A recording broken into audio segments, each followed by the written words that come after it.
Nii, aga need masinad, siin näevad päris sellised võimsad välja, et räägi nendest ka natukene. On need Eestis ainukesed masinad? Ei, masinaid ju nagu igal alal toodetakse ju igasuguseid. Need on nüüd ainukesed originaalmasinad, mis on siis Joosep Pilaatse jooniste järgi tehtud ja neid teeb üks tehas maailmas, Grazzi tehas, mis on siis teinud pea juba 100 aastat neid masinaid. Ja mina alati kasutan neid masinaid, sest et nende pinged on korrektsed, vedru pehmus on korrektne ja samas ta on piisavalt tugev. Kohe saad ise kogeda, mis selle masina efekt on.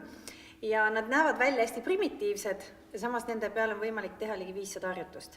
Nii et nad on hästi võimekad masinad ja eriti see raam, mis on nagu voodi külge kinnitatud, eks ju, see on veel eriti spetsiaalne ja Joosep Pilates nimetas seda Cadillac'iks ja tolle ajastu siis luksusautoks ja põhimõtteliselt selle peal saab siis teha süvataastusravis kuni tsirkusharjutusteni välja, nii et need masinad on väga kihvtid ja väga võimekad ja väga hästi sobivad meestele, sest Joosep Pilaats oli mees ja algselt ta lõi selle tehnika meestele.